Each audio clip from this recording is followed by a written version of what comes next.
আমি মুসাফির হিসেবে আপনাদের পায়ে ধরে আগেই নসিহত করলাম, জীবন থাকুক আর যাও আল্লাহর ফজলে, সুখ থাকা সত্ত্বে, শান্তি থাকা সত্ত্বে, সুস্থ থাকা সত্ত্বে আল্লাহর হুকুম নামাজ কামাই দেব না। কারা কারা রাজি একটু জোরে আল্লাহ ভয় রাখবা। আর বাবাজান নামাজটা ঠিক হয়ে যাও, ওই মানুষটার মধ্যে আমার দয়া, মাওলার দয়া পয়দা হয়। মান হেসান ইয়া রাসূলুল্লাহ আনতা আবুদাল্লাহ কান্নাকা তারাহু ফাইন লাম তাকুন তারাহু ফাইন্নাহু ইয়ারা। তখন এই মানুষটা মনে করে আমার চাইতে ছোট আর দুনিয়ায় কেউ নাই। ঠিক না বেঠিক জোরে কর। এই হাকিমুল উম্মাত আশরাফ আলী থানভী রাহমাতুল্লাহ আলাইহি 1600 মতো কিতাব লেখছে। কয়শো? কত বড় আল্লাহর ওলি। একবার মেয়ে নিয়ে ট্রেনে যাইতেছে, মেয়ে বলে আব্বা আমি একটু পানি খাবো। বলে মা ট্রেন থামাই তোমার পানি খাওয়াইবে না। এই ট্রেন যে কোনো জায়গায় থামান যায়? কথা বলে না।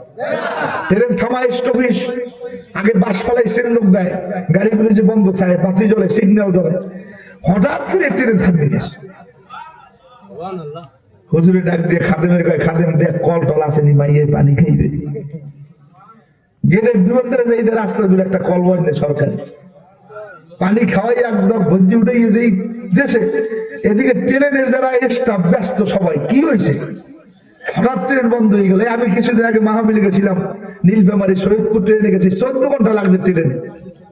সেইখানে হঠাৎ একদিন ট্রেনের মধ্যে আবার অসুবিধা হয়ে গেল। কি হইলো বলে, এই যে শিকল বাজাইনি একটা লাগার একটা, ওই একটা বলে কি সমস্যা হয়েছে নাকি, যাই হোক 10-15 মিনিট পর আবার চালু হয়েছে। 12 ঘন্টা ট্রেনের মধ্যে ছিলাম। একবার আমরা কমলাপুর থেকে শহীদপুর, অনেকগুলো বাংলার এক প্রান্ত আর এক প্রান্ত দেখলাম যে আল্লাহ পাকের কুদরত কিরম চলে।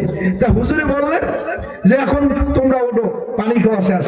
হঠাৎ করে ট্রেনের মাস্টার দিয়ে আবার ট্রেন চলা শুরু হয়ে গেছে। আমরা মেহমান মানুষ, মুসাফির, এখানে যাইবেন, আমি একটু পরিষ্কার করতে আছি। সোনার মানুষ, ওই মানুষ আল্লাহ পাক আল্লাহ হুজুরের নেক হায়াত বাড়াই দেন। আমি সবসময় দোয়া করি। হুজুর অসুস্থ, তা কি বলতেছিলাম, যখন মসজিদের কোনায় কামতেছে, বড় বড় শায়েখরা যাই গেল, হুজুর আমাকে কোনো কথা আপনি কষ্ট পাইছেন, বেয়াদবি হয়েছে আমাকে, আমরা তো মেহমান মুসাফির। গতকালকার আগের দিন খুলনা দিগলিয়া সেনাটি মাহফিল করছি, বড় এক মাদ্রাসার মুহাদ্দিস অটো ধরতে এককালে খেলা কাটাইছে, কমিটি আগুয়ে দিতে হয় না, এই বুড়ো লোক পাইছে। আমি করে হুজুর আপনি এত তোমার দূর থেকে দিয়েছেন, আমার একটা সুন্নত আছে, কারণ হুজুর আপনি মুসাফির মানুষ, আমার একটু দোয়া করবেন, আপনার আর পামু আর আগুয়ে দিব। আমি বললাম আপনি তো আমার সাথে বড় আলেম, বলে আলেম হইলে কেমন, আপনার দিনের দায় এবার মুসাফির। জোরে কর সুবহানাল্লাহ। আল্লাহ পাক এখনো দুনিয়ায় মানুষ রাখছে, কি কথাটা ঠিক না ঠিক? আমি বুঝাইতে চাইলাম, হুজুর এখন ওস্তাদের দিকে তাকাই দিয়ে কান্দের, বলে বাবা তোমাকে কোনো আদর কায়দার কারণে আমার কষ্ট হয় নাই, তোমার উপরে রাগ হয় নাই, কিন্তু আমি আল্লাহর কাছে কাঁদতেছি কেন? বলে আজকে ছাত্র আমার সঙ্গে অনেক দেখা দেখি করছে, ফোন এসে দোয়ান এসে, এই জন্য 18 বছর পরে আজকে আমার তাকবীর হয়েছে। ঠিক আছে, তাকবীর বোঝে কি রে কয়? আল্লাহু আকবার কই যখন নামাজে দাঁড়ায় না, তাকবীরে তাহরিমে, এরপরে কি কয়? সুবহানাকাল্লাহুম্মা বিহামদিকা ওয়া তাবারাকা ইসমুকা ওয়া তাআলা জাদ্দুকা লা ইলাহা গায়রুক। বলে এই সময়ের মধ্যে যারা নামাজে ঢুকবে তারা তাকবীর হয়ে গেছে। কেমন একটা মানুষ 18 বছরের মধ্যে তাকবীরে উলা ছড়ে না।